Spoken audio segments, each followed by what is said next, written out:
gbogbo àwọn ẹ̀kọ́ tá a bá ń kọ́ bí eléyìí. Every teaching that we are having like this, a lè mọ́ ní àǹfààní láti padà síbẹ̀ mọ́. we may not have the opportunity of going back to it. lọ́la pé part 2 ìlépa àbí.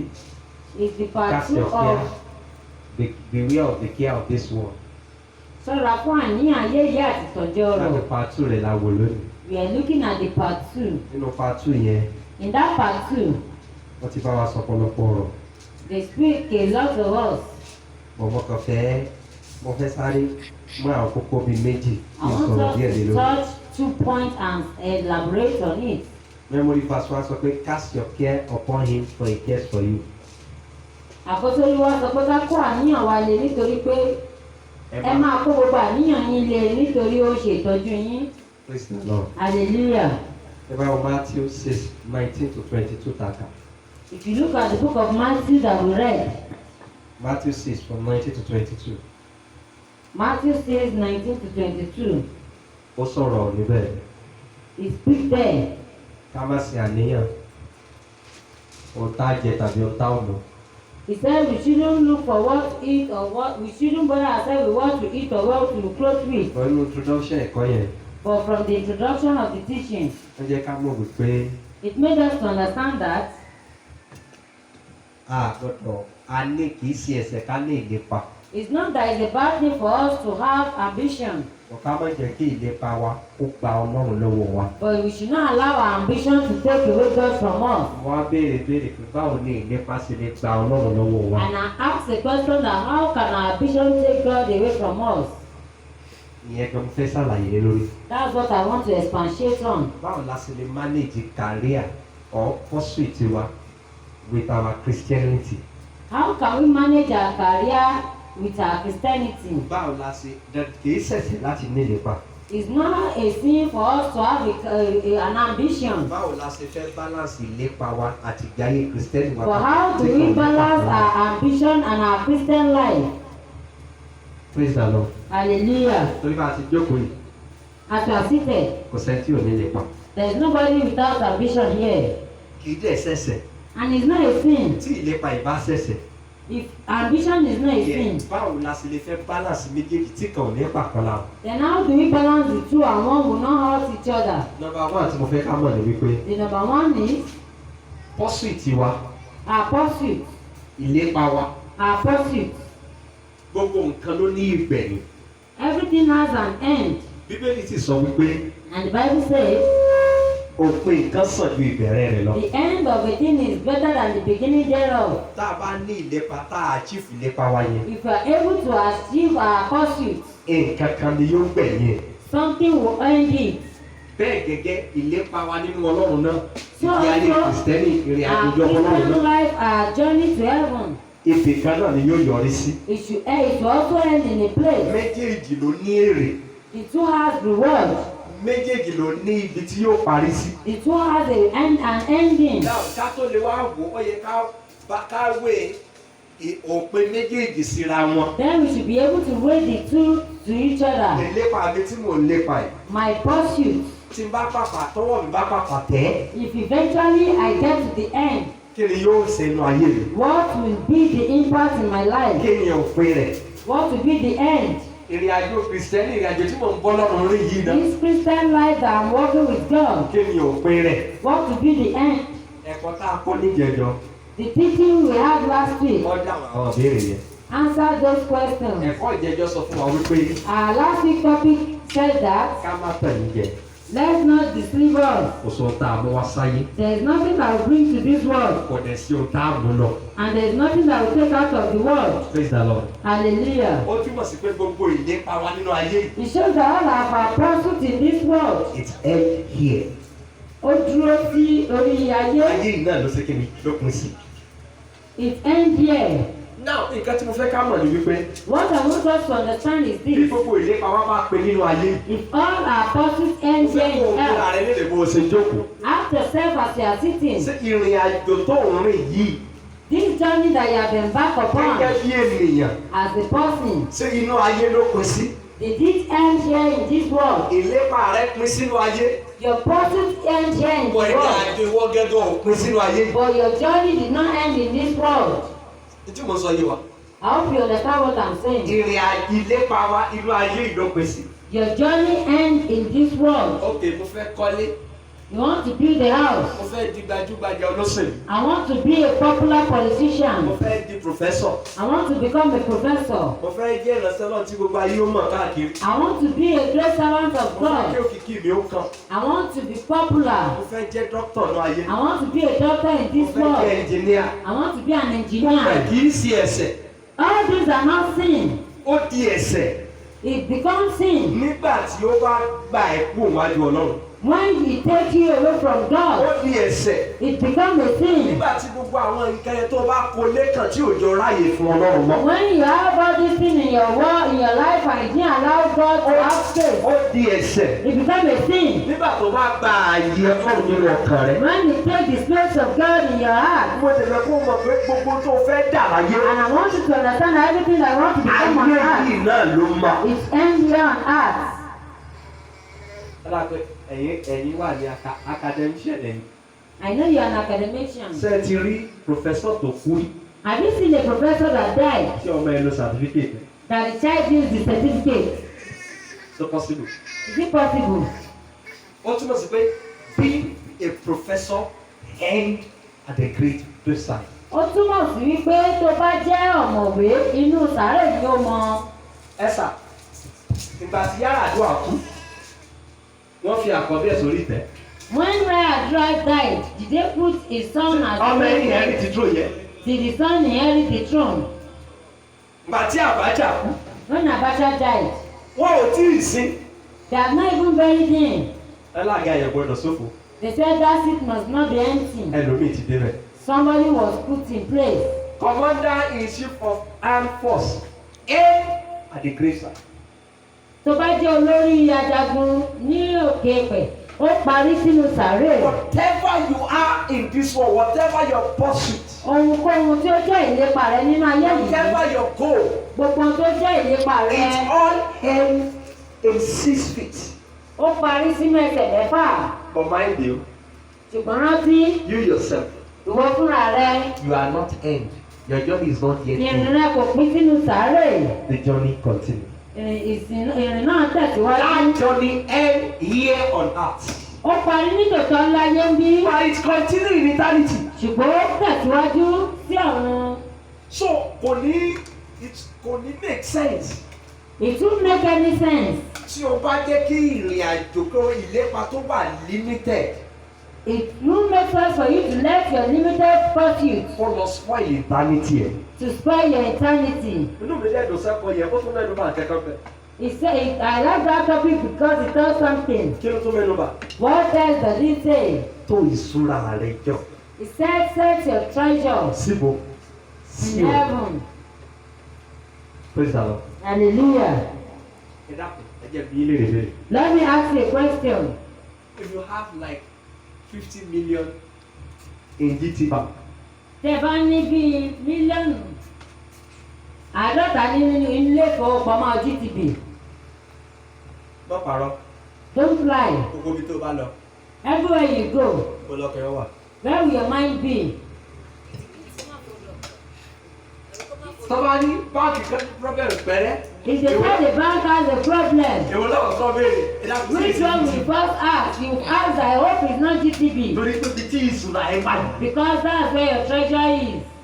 Ẹ jẹ́ sọ ọ̀fẹ́ sọ pé Let me tell you something. bẹ́ẹ̀ ṣe wà nílé, As at home, wá gbé ní 2 million fún yín. they gave you 2 million. 2 million yẹn wà ní olé. It's in your house. Ẹnìkan kan kò bá tán gbé wá o. Nobody know when they brought it to you. Ọkàn dídí aago 8 alẹ́. And when it was 8 p.m., Ọ̀rẹ́ yín tímọ́tímọ́ tẹ́lẹ̀tẹ́lẹ̀. your best friend Tó lè wọlé yín that can come to your house anytime, ní anytime. that can come to your house Ọkàn dídí anytime, aago 8 lọ́wọ́ akẹ́lẹ̀. and start knocking on your door by 8 p.m. Ẹ̀gbọ́n pààrọ̀ kí lẹ́rù fẹ́ nìyẹn. Don't lie. What will you say to that person?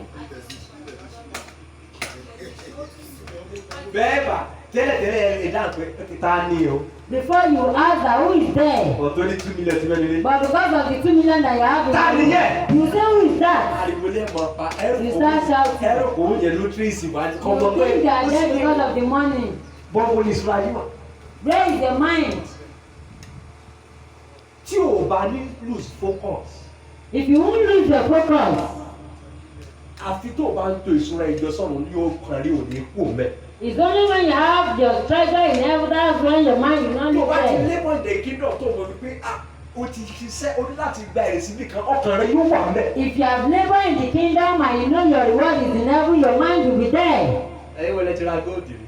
Who have bought gold before? bóyá gẹ́gẹ́ tó bá Jésù ẹ ti dé. That maybe before you accepted Jesus, you bought gold. ó bẹ̀rẹ̀ mọ́ bí sí. Where do you put it? ẹ lọ fi sí kọ́rọ́. You keep it so far. tẹ bá dé ilé tẹ̀ kàn ní pé àwọn ti já ilé àwọn kan ti wọlé They lẹ́yìn. went to your house and you discover that they bought your house. The first place that you go to is torí where you ìpínlẹ̀ keep ọ̀gbìn yín your wà. gold. torí ẹ mọ iye tẹ́ ẹ ṣe kí ni tẹ́ ẹ Because you know how much you invest on it. Praise God. Hallelujah. ẹ máa tó ìṣúra ayé jọ sí ọ̀run. Set your treasure in heaven. ibi tí ìṣúra ayé bá wà. Where your treasure is, ìníkíni ìlọ́ka yìí yóò wà. there your mind will be. mo sọ fún wa last week. I told us last week. mo lo example dáàdi wa I used an example of my daddy. nínú freezer ló wà báyìí. He's now in the mosque. àlè fún yàrá kankan We lónìí. can't give him a room in all the house that he built. òun lọ́kọ̀ o. He's the one that built it. àmọ́ lọ́kọ̀.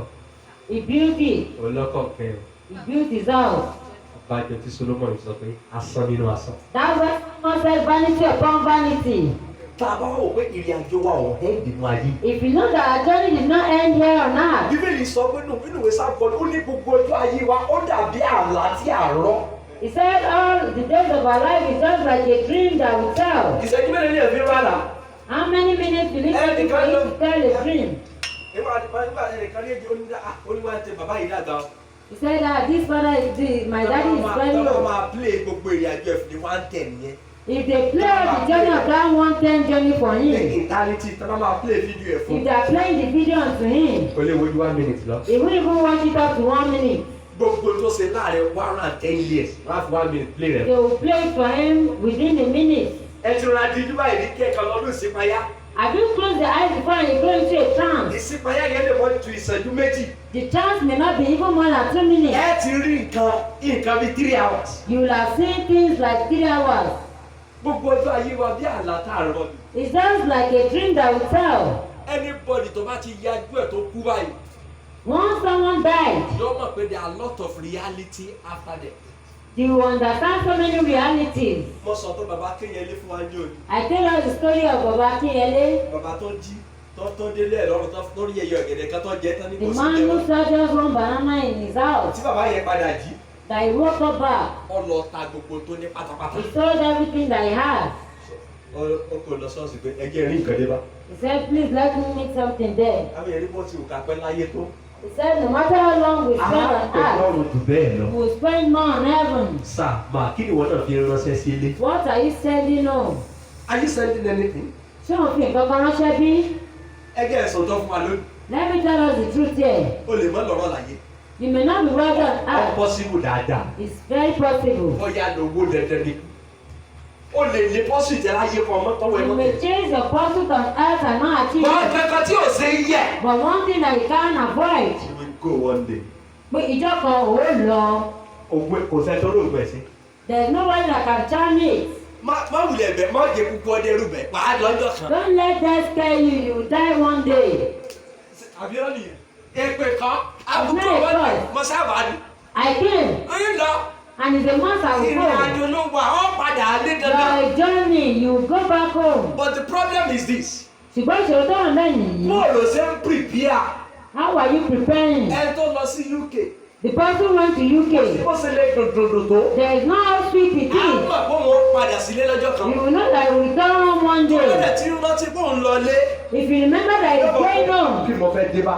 you will say that what will I meet when I get back to Nigeria? What will I meet? ẹ wá ìbàjẹ́ tó ti lọ bí ogún ọdún sẹ́yìn. Now imagine somebody that has traveled out for 20 ó ti years, sanwó ilé sí ó ti sanwó sẹ́ẹ̀dì owó sílé. that has been sending money home. wọ́n ti bá a kọ́lé. They build the house for wọ́n him. bá a ṣe fẹ́ǹsì sí. They have the friends. wọ́n bá a ṣe sinipú They sẹ́gbẹ̀ẹ́. have the Orí mọ́tò báyìí ló fẹ́ lọ máa He gbé has sẹ́gbẹ̀ẹ́. the vehicle that he Wọ́n wants. send the picture yẹn sí. And they send the picture to Nígbà him. àfọwọ́ ẹ̀tọ́ òfin ránṣẹ́ sí ni. This is the money that you sent to us.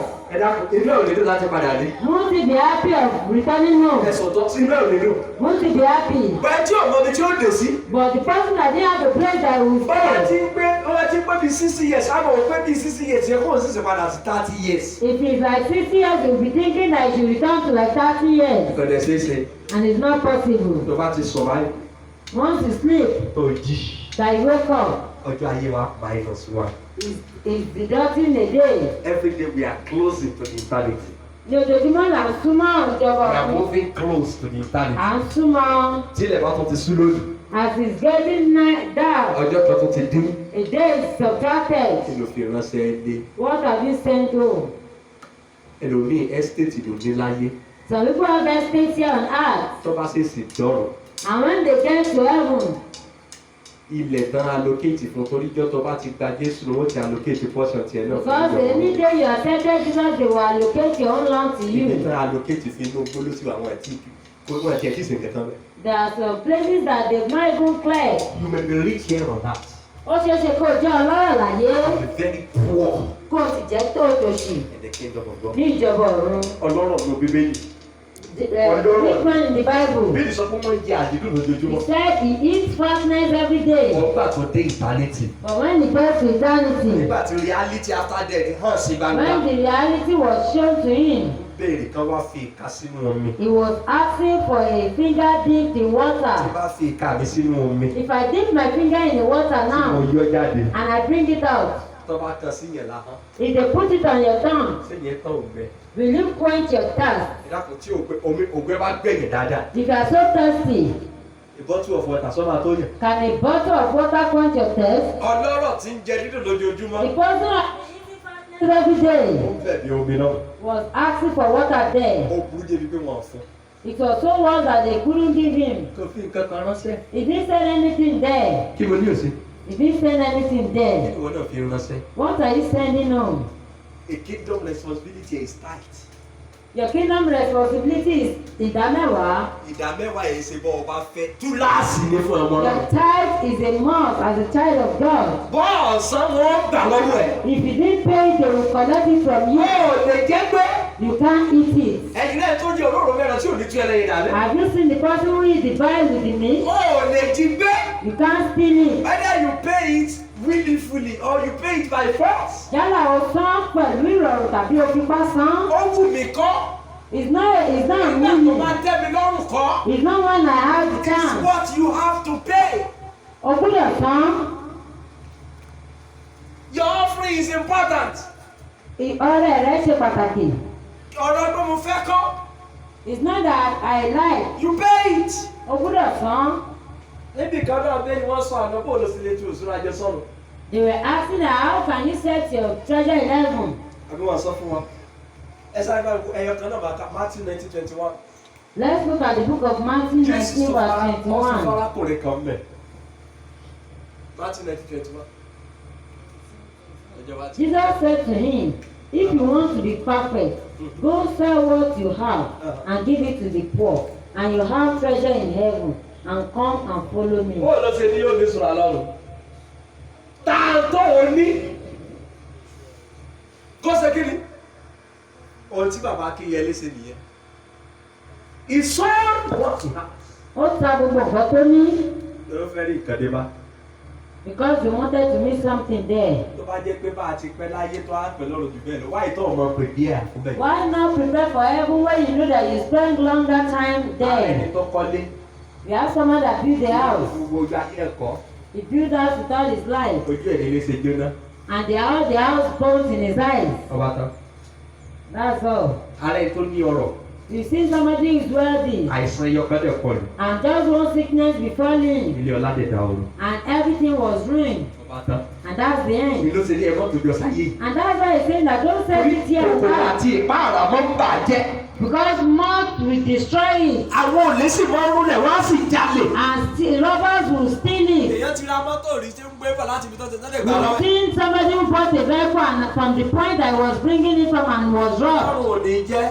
God forbid. Irú ẹ̀ ò lè ṣẹlẹ̀ sí wa. God will not allow such to Àìmọye befall tó us. kọ́lé tó lùgbà jù.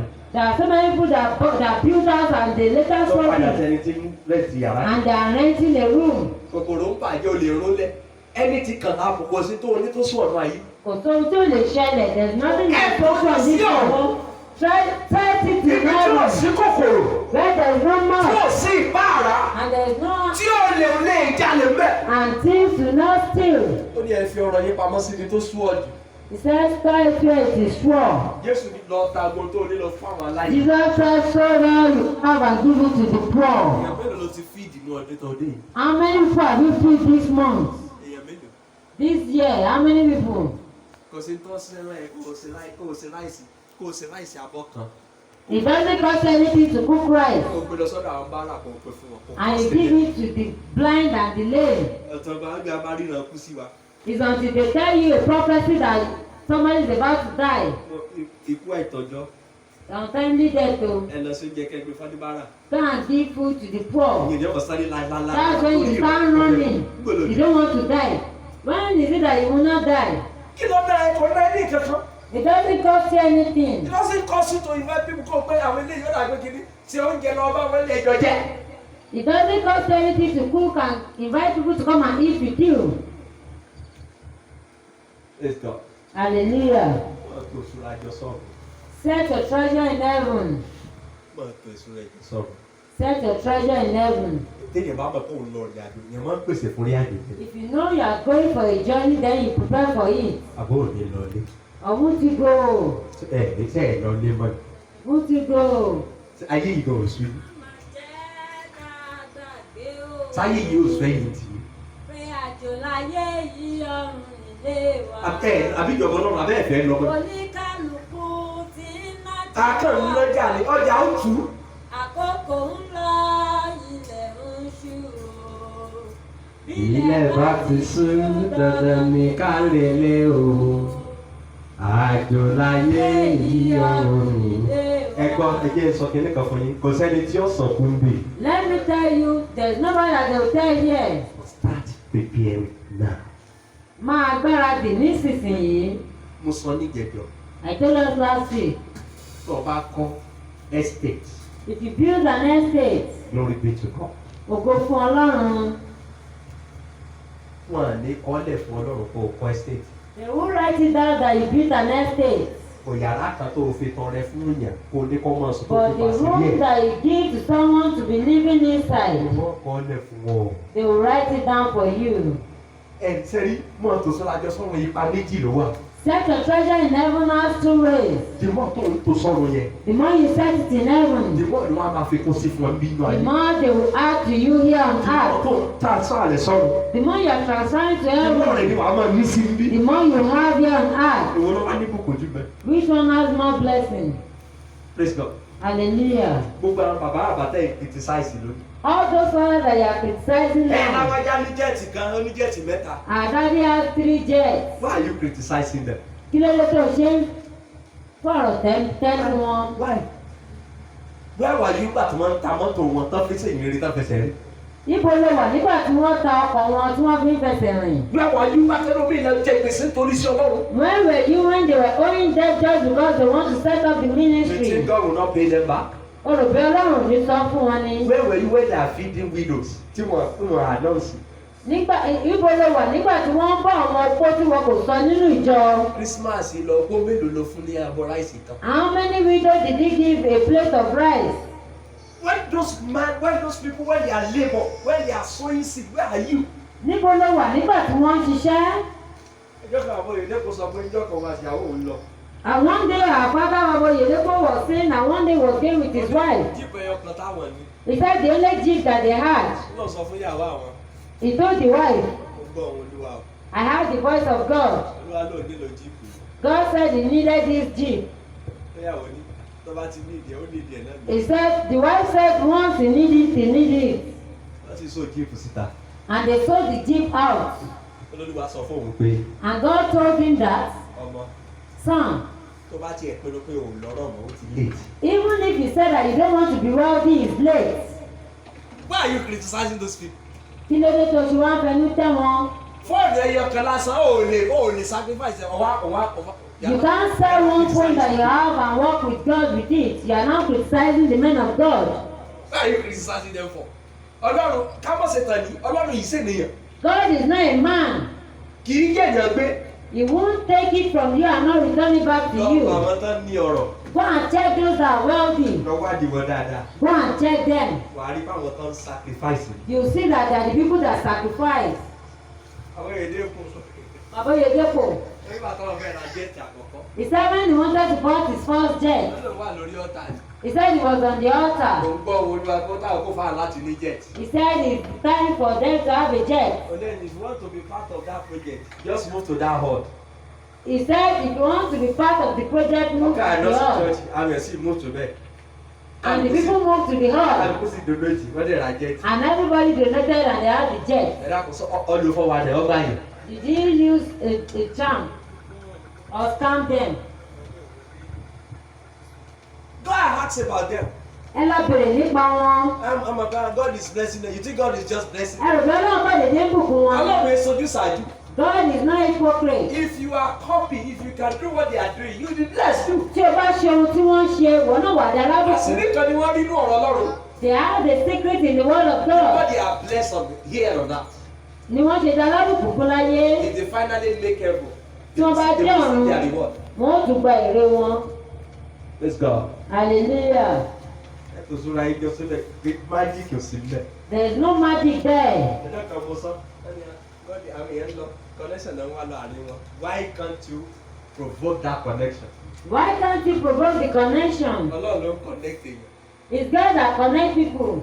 The little tó ní, The little you have, ò fi ìta. you didn't send it out. The Bible says, cast your prayer upon the face of the water. You will see it back in many days. Oh, gbé kankan òun retí òjò. You didn't plant anything, you are expecting the rain. Praise God. Hallelujah. Àpọ̀ bí àpò. You are not much here. Sáàpọ̀. You are not much. Àpọ̀ àbí. Ẹyẹ nìkan ṣoṣo. Just one person Ó gbàdúrà sọ̀lọ́. is praying to God Wọ́n dẹ̀ da ilé kọ́. and is building a house.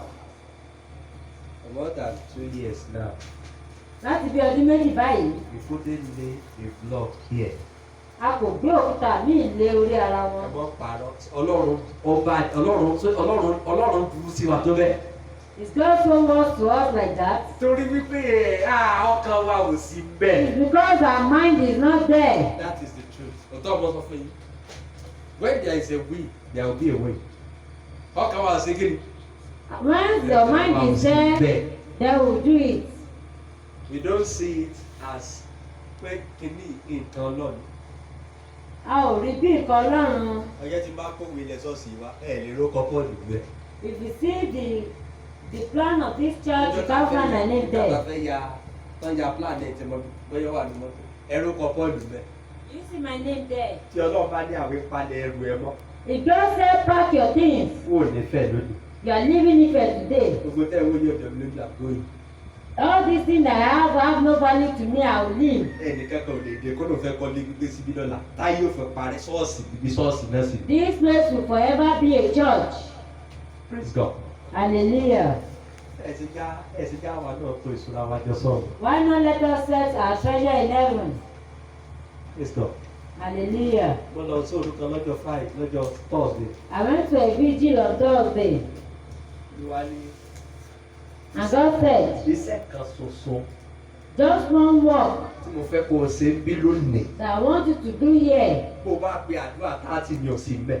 If you call 30 prayers, I'm not there. Ọba àgbàsù yìí ràn ọ́. I didn't send you to preach. Iṣẹ́ ẹyọ kan tí mo rán ọ́. Just one work. Wó ilẹ̀ elérúkú yìí. This floor. Sọ pé káwọn èèyàn méje ó jáde kan ra sìmẹ́ntì kan rẹ̀ bí. Ask some people to come out and buy cement to floor it. Funny enough.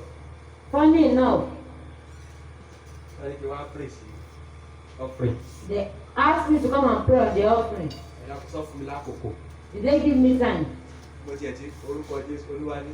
Mo ti ní iṣẹ́kíṣẹ́ tó bá fẹ́ ẹyọ kan. Èèyàn méje péré. I said just 7 people. Èmi number 1, mo fẹ́ èèyàn mẹ́fà sí bí. I said I will be the number I 1. feel that's I need beautiful 6 thing. people. Ẹ̀yin mẹ́fà tẹ́ bá lè jáde sáré mọ́ ọkọ̀ wájú. I said there is 6 people that can come out. Ẹ̀dá ọjọ́ tẹ̀ tí wá ẹ ti rí kí n ṣe bẹ́ẹ̀. Have you seen me call that Ìyá here? ọmọ ẹsẹ̀ máa yẹ kówó jọ. Bó o pè mí tó ṣe máa kówó jọ ọkàn wrong people ló pè. If you call me to gather money for you, then you are invited. But the one God asked me, Ìwádìí kan yìí ní ti bí anybody. I won't be ashamed of anybody. Àwọn èèyàn mẹ́jọ ló jáde. 8 people came out. Ọlọ́run ò fi ní ẹ là. I said God did not want to inconvenience Ó you. kéré tán sìmẹ́ǹtì ẹyọ kan. At least a bag of Tó o bá cement. lè rà jù bẹ́ẹ̀ lọ, If you fine. can buy more than that, fine. Minimum of 1. The minimum of 1. Ẹ dákun. Ẹni tí ọ̀pọ̀ níta ni ọ̀sán wò ní. The person who is not building a house, is he not paying a rent? Ẹbí ló fẹ́ fi para rẹ̀ tó fi mọ̀mọ́ fi para rẹ̀ nítorí sí ọlọ́. Have you starved yourself because of God, the work of God? Ẹ̀mí ló gbé nǹkan tó kàn wọ nǹkan ló dé pé mo fẹ́ ta ilé ìgbọ̀n torí afẹ́ ṣiṣẹ́ fọ́lọ́.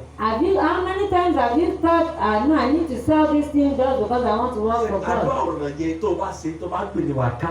It's what you sow that you reap. Níjọ́ tá a negotiate ẹni tí ó bá wa ṣe foundation èdè ló lóun ọ̀pá tẹ̀ The day we were negotiating the person who will do the foundation here,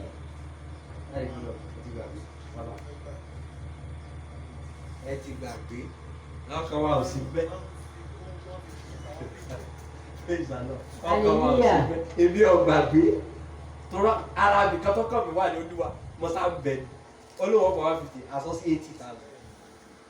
Ẹ dákun sọ́wọ́ ní 80,000. it's 80,000 money. Is it something that ṣé ó tó ṣé ó